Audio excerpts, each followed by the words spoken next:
Salut à tous, on se retrouve aujourd'hui pour parler du FC Barcelone en ce jeudi 26 décembre et on commence tout d'abord avec les joueurs du Barça actuellement en vacances, en famille bien sûr pour profiter de ces fêtes de fin d'année. Quelques photos, tiens, tout d'abord la famille Lewandowski, on peut voir également Rafinha, on peut voir aussi Pedri avec son chien, on peut voir Araujo, on peut voir la famille Chesney, on peut voir Gavi, hein. On peut voir également Lamine Yamal qui est parti à Dubaï pendant ces fêtes de fin d'année. Regardez toujours autour de son pied droit, il a toujours une botte de marche, hein, parce qu'il est blessé, on sait Lamine, on espère qu'il reviendra le plus rapidement possible, parce que le Barça a besoin d'un grand Lamine Yamal hein, pour la deuxième partie à 2 saisons. Fermin Lopez, lui, il est parti avec sa copine du côté de Paris. On peut voir la Tour Eiffel en fond d'image, donc voilà, quelques photos bien sûr des joueurs du Barça pendant ces vacances. N'oubliez pas que l'équipe reprendra l'entraînement, ça sera dimanche là, tiens, dimanche en fin de semaine, pour préparer bien sûr la deuxième partie de saison.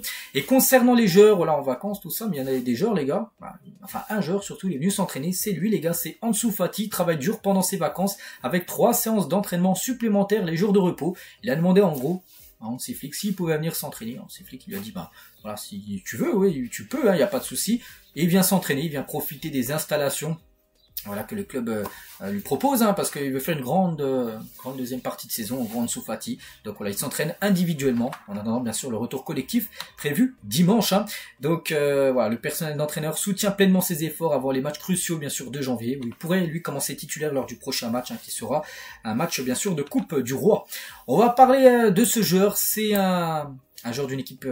enfin une équipe rivale, hein, on va dire Bayer Leverkusen, c'est Jonathan Tah, et ce joueur les gars, c'est quasiment fait, hein. Donc le Barça signera Jonathan Tah l'été prochain, les pourparlers sont à un stade très avancé, il signera un contrat jusqu'en 2030, donc il est en fin de contrat, là en fin de saison, il devrait rejoindre le FC Barcelone gratuitement. C'est un très bon joueur les gars, c'est un défenseur central allemand. Il y a des grands clubs comme le Bayern Munich qui le veulent, mais lui il a fait son choix, rejoindre le FC Barcelone. Donc Flick est impliqué dans les négociations pour signer Jonathan Tah. Les conversations ont commencé en novembre hein, et elles avancent à un bon rythme hein, d'après Fabrizio Romano. Voilà, même le célèbre journaliste italien confirme en gros que c'est très avancé, que ouais, il devrait bien arriver du côté du FC Barcelone. Ça doit être la première signature officielle du club l'été prochain, et en plus un joueur qui arrivera pour 0 €. Voilà, donc pour le fair play financier pour le Barça, c'est parfait. Hein.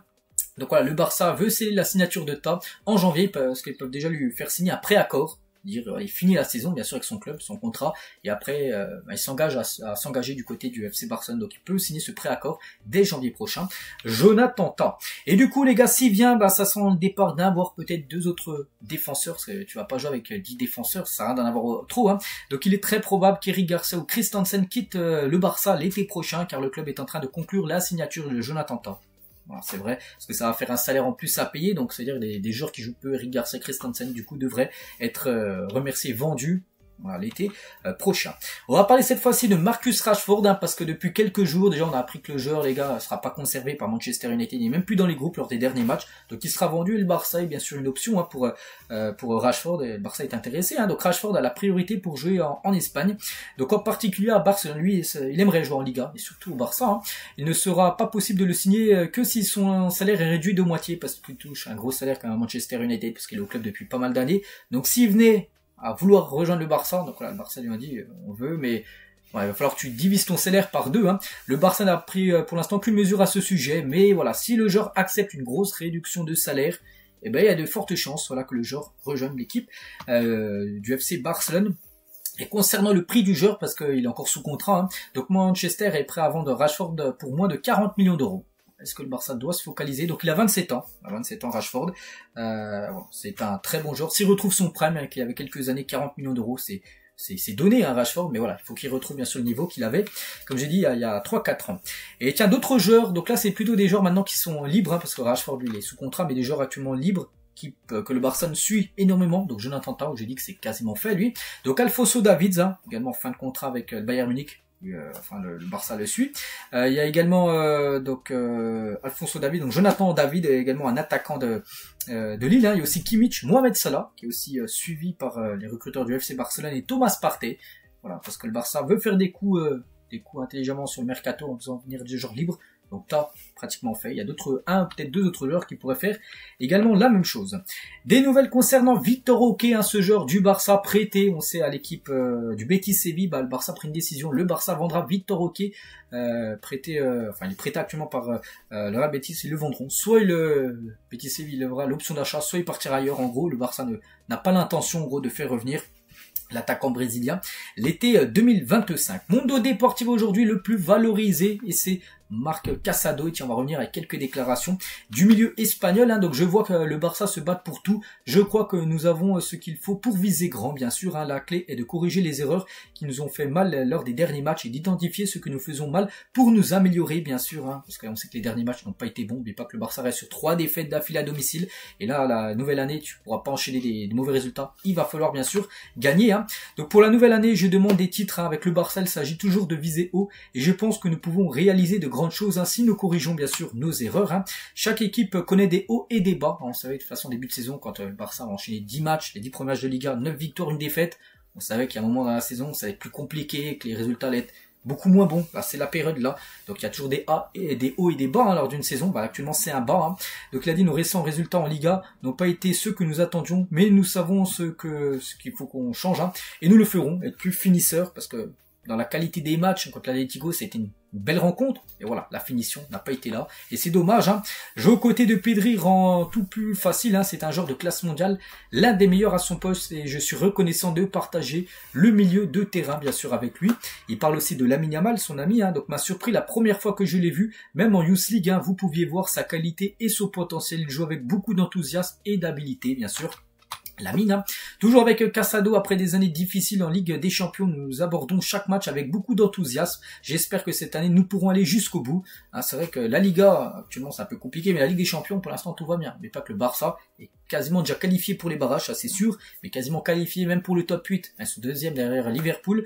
Je crois que Liverpool, ils ont 6 matchs, 6 victoires, 18 points. Le Barça, je crois qu'ils ont 15 points. 5 victoires et une défaite, c'était contre Monaco. Donc en gros, il suffit juste d'un point. Donc le prochain match, il reste, je crois, le Benfica et l'Atalanta. Tu prends juste un point sur le dernier match, tu es sûr de finir dans le top 8 et du coup, tu recevras au 8e de finale retour et surtout, tu ne joueras pas les 16e de finale, les barrages. Ça fait 2 matchs en moins et c'est une très bonne nouvelle.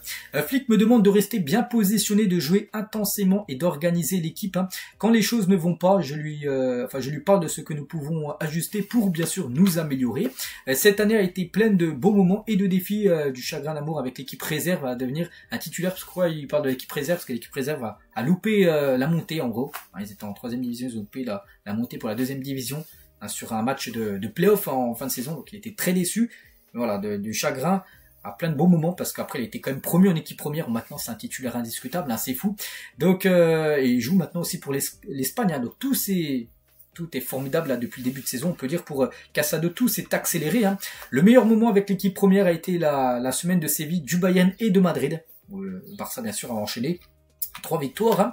Je pense que mon meilleur coéquipier serait Pedri, même si c'est difficile bien sûr de choisir un coéquipier qui préfère le plus. Il donne quand même le nom de Pedri. Ma meilleure performance a aussi été celle de cette semaine-là contre Séville, le Bayern et Madrid. C'était de grands matchs et en plus je crois qu'il a joué les 3 matchs et il a dit que c'était ses meilleures performances qu'il a pu faire en équipe première. Sa pire performance cette fois-ci a été contre le Celta à cause du carton rouge. Souvenez-vous, je crois qu'il y avait le Barça s'était fait revenir 2 partants en fin de match. Il a pris un rouge les gars. Il y avait 2-0, il prend un rouge, puis Celta Vigo était revenu à 2 partants en toute fin de rencontre. Ça a été sa pire performance. C'est vrai qu'il avait pénalisé là l'équipe avec son rouge. Ça, c'est aussi 2 points de perdus, qui vont coûter bien sûr beaucoup en fin de saison.